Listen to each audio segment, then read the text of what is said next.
Olá, assinantes do Panorama Farmacêutico, eu sou Leandro Luiz e sejam bem-vindos a mais uma edição do Panorama Talks, nosso programa quinzenal dedicado ao mercado de medicamentos de especialidades e que tem o patrocínio da Bradimex, a associação que representa as 17 maiores distribuidoras de medicamentos de especialidades no Brasil.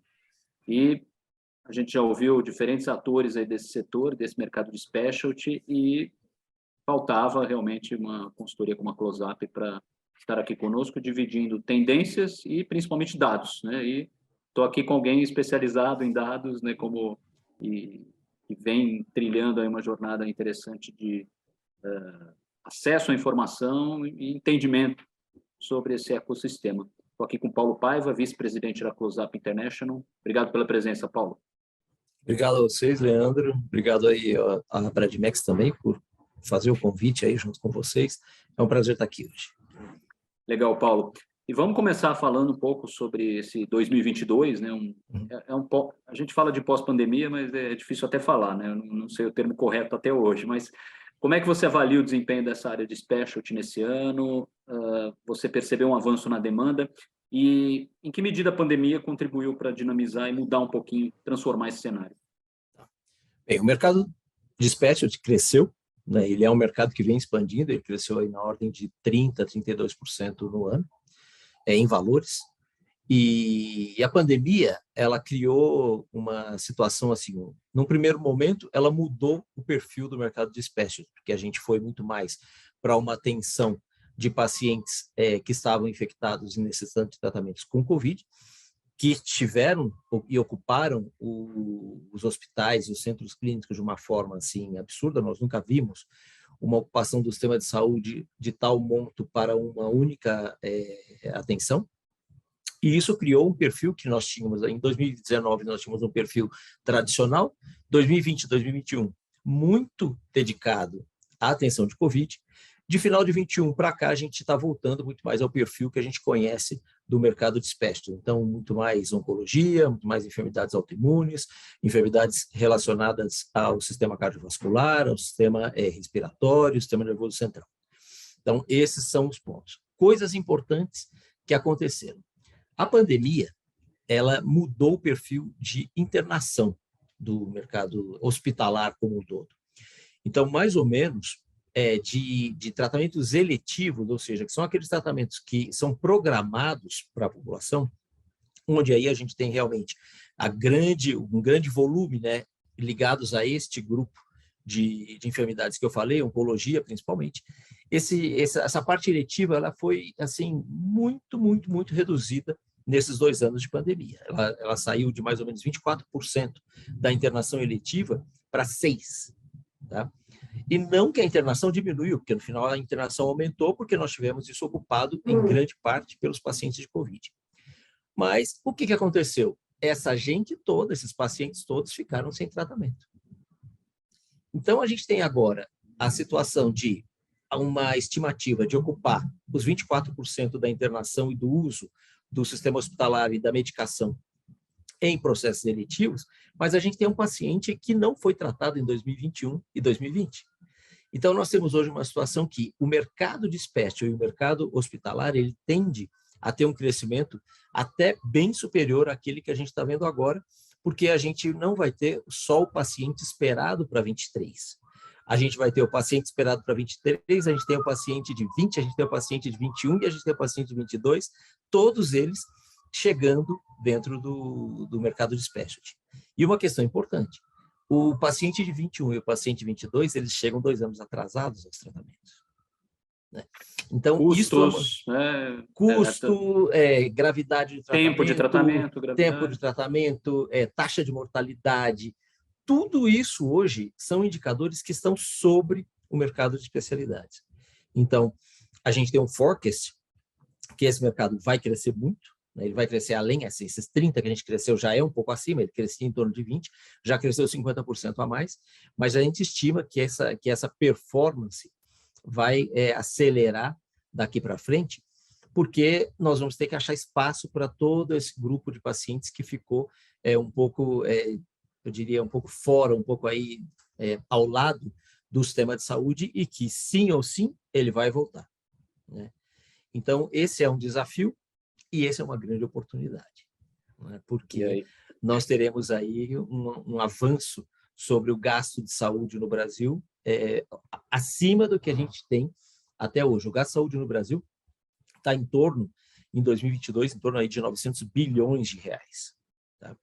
Então, esse gasto de saúde ele tende a aumentar, então a gente está em torno aí de 9% do PIB, a gente deveria, para conseguir acelerar tudo que está aí represado, Leandro, a gente deveria chegar aí a uns 12% do PIB. Então, esse próximo governo tem um desafio grande de saúde, tá? Porque o orçamento não está preparado para isso e vai ter que ser, de alguma forma, revisto e ajustado para conseguir atender essa demanda. Mas a demanda existe, e a demanda existe tanto para serviços quanto para medicamentos. E tudo que a gente está falando aí, uma parcela de mais de 60% disso tudo é specialty. E impressionante como talvez nessa balança, talvez a gente precise aferir constatar uma modificação no cenário e na proporção entre a representatividade, né, considerando rede pública e privada. Sim. Você imagina que, assim, imagino que seja necessário, isso está muito claro diante dessa bomba relógio que o poder público tem na mão. Né? Mas como o privado vai poder auxiliar nisso e de que maneira isso já vem mudando no mercado de saúde? Por exemplo, o privado hoje, o sistema privado de saúde, ele hoje já é responsável por 54% do gasto de saúde. Mas ele cobre 25% da população. Tá? A gente tem o sistema público com os outros 46% de gasto, mas cobrindo esses 75% que estão fora do privado, mas que uma parte desse paciente privado dentro de uma situação de gasto ou de custo que seja necessário, ele também pode migrar para o público. Então, essa distribuição ela é histórica, tá? Mas a gente entende que o sistema privado vai ser igual pressionado para receber mais pacientes simultaneamente, porque ele também ficou dedicado muito ao Covid no período anterior. Então, não quer dizer que o único paciente que foi represado é o paciente público, o paciente privado também ficou. Né? Não, talvez, numa situação tão mais drástica quanto aquela que aconteceu com o paciente público, mas tem um volume de pacientes aí que estão atrasados no seu tratamento. E, como eu disse, não tem enfermidade simples aí. Todas as enfermidades são graves. Então, é oncologia, é enfermidade autoimune, é enfermidade cardiovascular e é enfermidade ligada ao sistema nervoso central. Em todos esses casos, a gente tem o paciente novo, que a gente chama de naive, e tem esse represamento que aconteceu nos últimos 2 anos. Então, tudo isso tende a consumir mais recursos e a exigir mais recursos, seja do privado, seja do público. E, obviamente, nesse cenário, vem ganhando força o investimento da indústria, um olhar mais voltado a programas de suporte ao paciente. Né? Quer dizer, e a gente percebe uma mudança de foco também. Quer dizer, sai o foco do médico para o paciente. Né? Quer dizer, você vê como uma tendência duradoura, esse é o cenário, é mais do que necessário. Como é que você entende esse contexto de aproximação da indústria com o paciente? Porque tem uma pressão de custos envolvida e está muito clara a necessidade de mudar. No meio dessas duas figuras, enormes figuras que a gente tem aí, médico e paciente, existe, no caso, principalmente do mercado privado, existe o pagador privado. Tá? No caso do público, é o governo, o sistema público de saúde. No caso do sistema privado, é o pagador privado, porque só 2% dos pacientes no Brasil que tratam no privado pagam out of pocket, ou seja, pagam do próprio bolso. Tá? 98% dos pacientes do mercado privado têm uma cobertura de saúde privada que estaria aí no seguro-saúde ou em algo similar. Então, esse pagador hoje, Leandro, ele já desempenha um papel muito importante, porque ele é a figura de acesso, ou seja, eu crio o acesso da medicação quando eu tenho um pagador para ela. Eu posso ter o melhor tratamento de saúde para qualquer enfermidade. Se eu não tenho como incorporar o paciente a esse tratamento praticamente não existe. Então, o trabalho que a indústria faz de equilibrar o trabalho com o médico, o trabalho com o paciente, mas ela também trabalha esse acesso através dos pagadores privados. Então, esses planos de pacientes hoje, eles têm um foco. Eu tenho um plano de paciente para facilitar por exemplo, o compliance do paciente ao tratamento, ou seja, a adesão do paciente ao tratamento. Mas colocar o paciente no tratamento, ela tem que ajustar isso com o pagador privado para que esse pagador acorde qual é o valor que ele vai reembolsar por esse tratamento desse paciente, que ele não tem como aumentar o custo de saúde do paciente só porque o paciente vai fazer um tratamento que tem um custo maior, né? Então, existe aí toda uma taxa de sinistralidade, um conjunto de cálculos que pagador e indústria fazem para incorporar cada vez mais essas drogas inovadoras no mercado, de especialidades principalmente, e garantir que eu consiga ter essa cobertura para a maioria dos pacientes necessários.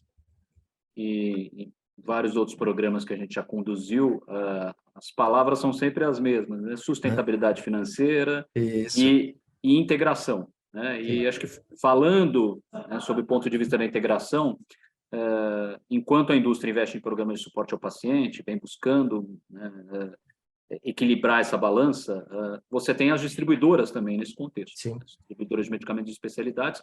E a Bradimex, por exemplo, ela tem market share superior a 70% desse mercado, com 17 bandeiras. De que maneira as distribuidoras, né, podem assumir esse novo papel, estimular as conexões com a indústria? Quer dizer, muda-se o papel das distribuidoras, elas deixam de ser meramente entregadoras de produtos, elas precisam assumir uma nova função nesse contexto?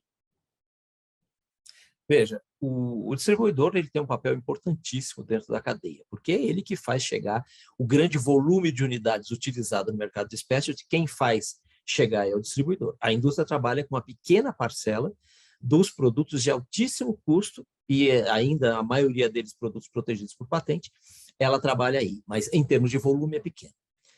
A distribuidora, o que ela realmente, assim, a gente sempre fala disso, né? A distribuidora precisa aumentar o papel dela dentro dessa cadeia, incorporando o serviço. Porque a incorporação de serviço é o que realmente vai trazer para esses planos de pacientes uma melhor condução de tudo que é necessário. Então, um serviço de logística que também atenda o paciente, já existe isso, mas tem espaço para aumentar. Um serviço de acompanhamento de paciente que realmente olhe o paciente na casa dele, saiba que se ele está ou não está se tratando, saiba se os outros tratamentos adjuvantes que ele precisa também estão sendo conduzidos. Então, a gente olha o paciente como se ele fosse paciente de uma única indústria, mas, na verdade, ele é paciente do sistema de saúde como um todo. E uma indústria olha o seu portfólio de medicamentos. Quem olha o portfólio completo que está o paciente na ponta, quem é? É o hospital e o distribuidor. Então, por esta ótica, existe um espaço de desenvolvimento aí de negócios e de oportunidades que está muito enfocado na gestão de serviços ao paciente. E quem pode trabalhar bem serviço ao paciente sem estar ali debaixo de uma situação de o produto não é meu ou o produto é meu, é a distribuidora. Porque ela é isenta nessa hora. Ela atende a todos. Isenta e tem uma visão sistêmica. E tem uma visão sistêmica, tem uma visão de logística espetacular, tem uma visão de disponibilidade espetacular, tem uma visão de gestão de estoque, gestão de colocação de produtos de uma forma espetacular. Então, assim, o distribuidor tem um papel muito importante hoje, mas ele pode incorporar nesse papel um infinito de novas oportunidades, Leandro. E essa parte é assim, é o conhecimento de logística incorporando o paciente e todos os serviços que o paciente precisa dentro dessa logística. Tá? Isso é um mercado, de verdade, enorme. Enorme. Já existem algumas empresas dentro da própria Bradimex que trabalham com um modelo parecido com esse, mas o mercado ele está aí disponível. Então, eu diria que existe um tempo de ocupação desse espaço, né? Ele não vai ser eterno, existe um tempo, e quem está mais próximo de ocupar esse espaço são as distribuidoras de especialidades. Bacana, Paulo. E o que esperar para 2023? Falando, grosso modo, o que se pode, né? O que se esperar de mudança nesse mercado e nessa integração em formação de ecossistema no setor? A gente tem um desafio grande, que é gasto de saúde. O gasto de saúde para o orçamento de 23 ele foi reduzido. Então, isso é um problema, porque, no final, para o pagador público, quem paga o medicamento que a indústria ou o distribuidor vão colocar é esse pagador público. No pagador privado, a coisa não está assim. No pagador privado, o mercado tá mais, já está mais dentro de uma estimativa de estabilidade crescente, né? Então, esses 30% que a gente está crescendo, no privado ele vai crescer isso ou um pouquinho mais. No público é que existe o desafio, porque o orçamento ele está limitado para 2023. Lógico, tem essa PEC que está tentando reorganizar uma série de parcelas do orçamento, mas vai haver aí realmente um desafio de manutenção de tudo que o sistema público tem hoje, e esse desafio vai chegar em algum momento às distribuidoras, em termos de pressão por menores preços, em termos de negociações aí mais duras com os sistemas de saúde e com os pagadores. Mas ainda é um mercado de alta oportunidade, porque se a gente olha o número de pacientes que tem, esse paciente que ficou represado em 21, 22, que vai chegar, e a gente olha que saúde é algo que tem uma imagem extremamente sensível. Então, toda vez que algo treme na saúde, o país treme. Então, todo mundo olha a saúde com uma atenção muito especial. Então, eu diria que todos os players que se prepararem bem para uma situação de um pouco mais de pressão de custo, mais aumento de demanda, e um pouco mais de pressão de custo, mais aumento de oportunidade de oferecer serviços, de oferecer mais proximidade tanto ao paciente quanto às instituições e à indústria, eu creio que abrem-se aí novos mercados e novas direções de investimento e de ganhos para qualquer player, principalmente a distribuição, que, como eu disse, é o cara que está mais próximo de poder executar tudo isso, porque ele é o especializado em logística. E isso, a gente está falando aqui, é basicamente logística. Estar no lugar certo, no momento certo, com o que se necessita e que seja demandado certo. Grosso modo, a gente está falando do last mile no mercado de specialty, né? Exatamente. Quem pode sair na frente nessa corrida para medicamento. Paulo, obrigado mais uma vez pela oportunidade e que a gente consiga, por meio de dados e tendências, continuar assimilando esses novos conceitos, novos modelos e que venha um mercado mais maduro pela frente. Obrigado a você, Leandro. Obrigado aí à audiência que vai estar nos assistindo aí dentro de algum tempo. Obrigado ao Bradimex por dar para a gente esse espaço. Muito obrigado por essa possibilidade de estar aqui com vocês.